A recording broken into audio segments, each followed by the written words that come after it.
দৰ্শকসকল, হিন্দু ধৰ্মত পুনৰ্জনমক অটুট বিশ্বাস কৰা হয়। সেই কাৰণে মৃত্যুৰ পিছত মৃত আত্মাক মুক্তি আৰু শান্তি দিবৰ বাবে বহু নীতি নিয়ম কৰা আপোনালোক সকলোৱে দেখিছে নিশ্চয়।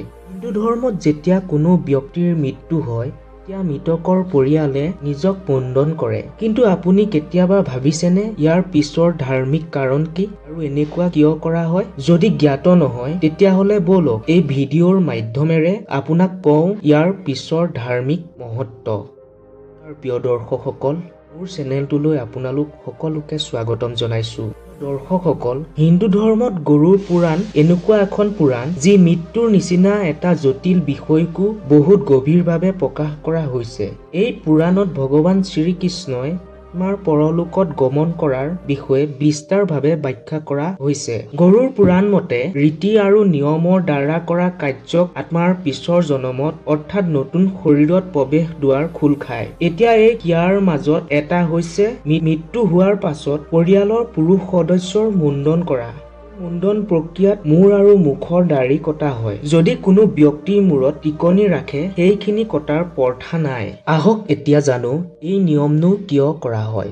দৰ্শকসকল, ইয়াৰ প্ৰথম কাৰণ হ'ল পৰিষ্কাৰ পৰিচ্ছন্নতা। এনেকুৱা পৰিষ্কাৰ পৰিচ্ছন্নতা ধ্যান দি কৰা হয় কিয়নো মৃত্যুৰ পিছত শৰীৰ গেলিবলৈ আৰম্ভ কৰে আৰু বহুত জীৱাণু ঘৰ হৈ যায়।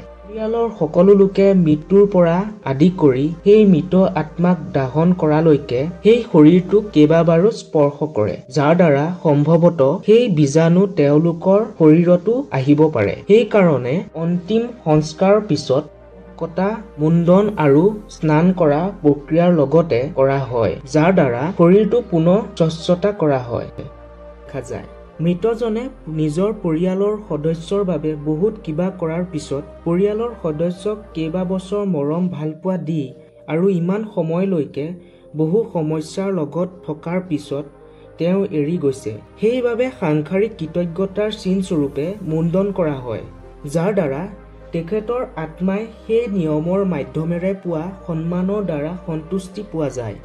যেনেদৰে ঘৰত শিশুৰ জন্ম হোৱাৰ পিছত পৰিয়ালৰ লোকে চুৱা পালন কৰে, সেইদৰে গৰুড় পুৰাণৰ মতে পৰিয়ালৰ কাৰোবাৰ মৃত্যু হোৱাৰ পিছত পৰিয়ালৰ সদস্যসকলৰ মাজত এক অপবিত্ৰতা থাকে। এনেকুৱা জনবিশ্বাস আছে যে ব্যক্তিজনৰ মৃত্যুৰ কিছু সময় পিছত তেওঁলোকৰ সম্বন্ধীয় ব্যক্তিৰ মাজত এক প্ৰকাৰৰ অপবিত্ৰতা থাকে। অপবিত্ৰতা মুণ্ডনৰ দ্বাৰা এই অপবিত্ৰতা দূৰ কৰা হয়। সেইবাবে মৃত ব্যক্তিৰ পৰিয়ালে 11 দিনৰ বাবে তথা অন্ত্যেষ্টি ক্ৰিয়া কৰা ব্যক্তিয়ে 10ৰ পৰা 11 দিনলৈ ব্ৰত পালন কৰে। এই পুৰাণত এইটো কোৱা হৈছে যে 13 দিন হোৱাৰ পিছত মৃতকে ব্যৱহাৰ কৰা বস্তু কোনো খোজনীয়া বা অন্য ব্যক্তিক অন্য প্ৰয়োজন হোৱা ব্যক্তিক দিব লাগে আৰু 1 বছৰলৈ ঘৰত কোনো ধাৰ্মিক কাম যেনে সকাম, বিয়া আদি পতা নহয়। প্ৰিয় দৰ্শকসকল, মুণ্ডন কৰাৰ মূল অৰ্থ হৈছে সকলো ভৌতিক সম্পৰ্ক এৰাই চলা। গৰুড় পুৰাণৰ মতে মৃত আত্মাই নিজৰ মৃত্যু তৎক্ষণাৎ মানি ল'বলৈ অস্বীকাৰ কৰে। প্ৰথমে মৃত ব্যক্তিজনে নিজৰ শৰীৰৰ আশে-পাশে ঘূৰে আৰু পৰিয়ালৰ মানুহে কন্দা দেখি মৃত শৰীৰৰ আত্মায়ো কান্দিবলৈ ধৰে।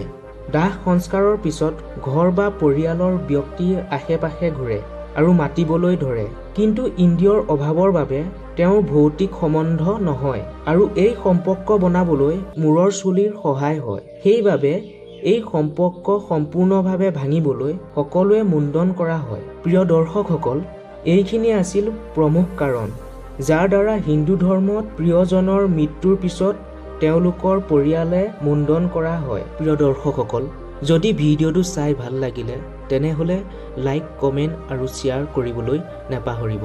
অন্য এটা ভিডিঅ'ৰ লগ পোৱাৰ প্ৰতিশ্ৰুতিৰে আজিলৈ বিদায়।